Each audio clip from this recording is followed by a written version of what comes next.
এই মুয়াজ্জিনের জন্য মসজিদের যে বদনাম হইতেছে তার কি করবি? তুমি আমার তুই টুকারি করতেছো কেন? আমি তো ভুলেই গেছিলাম আপনি তো এখন বিশিষ্ট ব্যক্তিবর্গ, তাই না? 3 বছরের সিনিয়র সাহেব, ওই মুয়াজ্জিনের বিচার কে করবে? উনি একজন ভালো মানুষ, মসজিদের খেদমতের জন্য বিনা পারিশ্রমিকে শ্রম দেওয়া যাইতেছেন। তাছাড়া ব্যক্তিগতভাবে উনি কারো কোনো ক্ষতি করে নাই কখন। শুধুমাত্র তোমার বিরাগ ভাজন হয়েছে দেখে তার বিচার করতে হইব, তাই না? মুয়াজ্জিনের জন্য যে দিন দিন দুর্নাম হইতেছে মসজিদের, তারে মুসল্লি আসতেছে না, আস্তে আস্তে তো মসজিদ খালি হয়ে যাইতেছে। তার কি হবে? মসজিদের ছাদ ঢালাই হইতে দেরি হইতেছে কেন? আব্দুল্লাহর জন্য মসজিদের কোনো দুর্নাম হইতেছে না, আর মসজিদে তো দুর্নাম হওয়ারও কিছু নাই। তাছাড়া মুসল্লি আইতেছে না কইলা এটা তো মিথ্যা কথা। মুসল্লি আরো বেশি করে আসতেছে।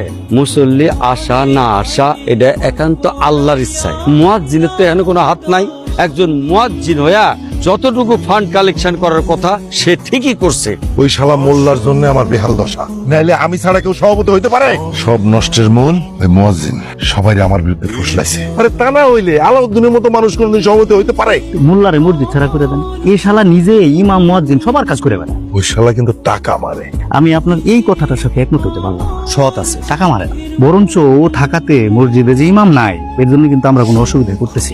নতুন ইমাম না আসা পর্যন্ত এই ইমামের কাজটা কিন্তু সেই করতেছে। সবাই বুঝাইতে হইব যে টাকা মারে। আর যদি বুঝাইতে পারি তাহলে ধর যে ওর সরানো যাইব, আর ও না থাকলে আলাউদ্দিনের